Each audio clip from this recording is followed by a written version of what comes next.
The mystery of the deep comes to life in The Abyss, the ultimate underwater drama from the creators of The Terminator and Aliens. Director James Cameron set out to make the most ambitious underwater film ever, combining state-of-the-art technology with a human story. I would say it is a love story. It is a love story set against the background of this intense thriller-type environment. It has action, but it's not about action. It has hardware, but it's not about hardware. It's about people. You know, I can't believe you were dumb enough to come down here. I didn't come down here to fight with you. Then why did you come down? You need me? Nobody knows the systems on this rig better than I do. Ed Harris and Mary Elizabeth Mastrantonio star as an estranged couple reunited on an underwater drilling platform to carry out an unusual mission. A United States nuclear submarine has mysteriously been sunk. 156 crewmen aboard who are presumed dead, but they're not sure. We're the nearest functioning unit that can get to the sub. The rig crew is reluctantly teamed up with a unit of Navy specialists headed by Michael Biehn. Even though I'm sure he will be thought of as the bad guy, he's just doing his job. He's at the wrong place at the wrong time. He becomes sick. He tries to make the best decisions he can under the circumstances, and they just happen to be the wrong ones. Get something straight. You people are under my authority. Look, partner, we don't work for you. We don't take orders from you, and we don't much like you. Hey, Cat. Cat. This human conflict unfolds against the backdrop of The Abyss, a 20,000-foot trench in the ocean floor. The Abyss is a place of great cold, darkness that's virtually unexplored. And we actually make our journey into the Abyss. Find out what's there. Here's a bottomless pit, baby. 2.5 miles straight down. I can see a studio looking at it and say, well, yeah, this is a great script, but it can't be made. It's impossible to make this movie. While parts of The Abyss would be shot in the actual ocean, nature is unpredictable, and the filmmakers needed a more controllable location. In Gaffney, South Carolina, an unusual sight was found. The containment vessel at a never-completed nuclear power plant was converted into the world's largest filming tank. Over a 4-month period, a massive set was built. The tank was filled to a capacity of 7.5 million gallons, and a huge black tarp was raised. The tarp, along with millions of plastic beads on the water's surface, would black out the sun, creating the endless night of the deep sea. Since many cast members had no prior diving experience, they were put through a grueling training course.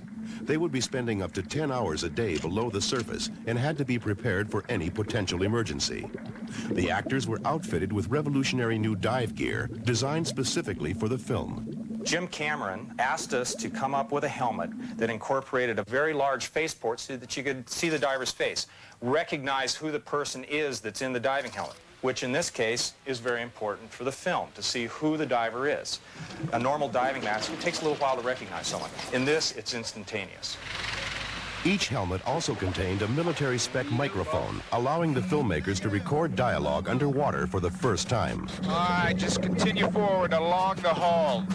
Among the other innovations developed for the film was an underwater filling station that allowed the cast and crew to replenish their air supply without spending precious time returning to the surface. The film has required a lot of new hardware to allow us to realize these images and to create this environment. But it's most important for me in my job to bear in mind what the characters are doing. The mystery deepens as the characters venture further into the abyss. There is something down there. Something not us. It was the most beautiful thing I've ever seen. We have no way of warning the surface. Coffee looks and he sees hate and fear. You have to look with better eyes than that. As they pursue the mystery, the crew must travel outside their habitat using a variety of submersibles. The filmmakers employed several working subs and remotely operated vehicles. This state-of-the-art fleet added the final level of realism required by Cameron. And Kimberly, at the end of this, pull back on your left joystick. Okay. Okay? And start to turn the sub like you're I'm out of here. Like you're out of here. For the actors inside submersibles, contact with the topside support crew was essential. There was a speaker so that anytime I said anything, or they were always in contact with me, which made me feel very, very safe.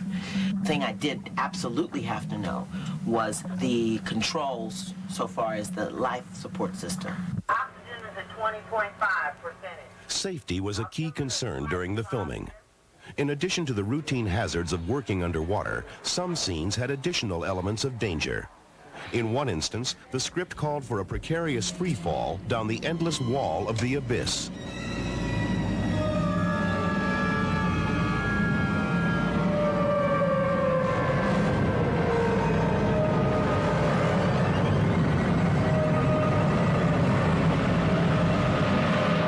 A lot of people went through some stuff that they never figured they were going to be going through.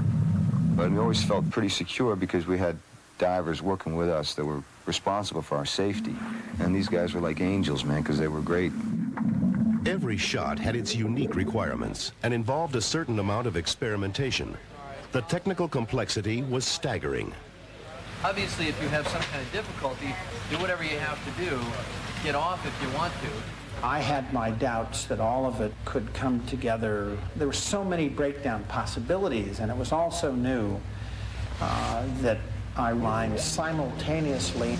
At one point we had 3 submarines, 2 or 3 remotely operated vehicles, 3 or 4 underwater cameras, 2 of them with video monitors. All of the principals had helmets on, communication systems, headlights, Jim's intercom system. There was more than 100, perhaps 150 people at the helm. That's up. And it took everyone's sync to pull it off.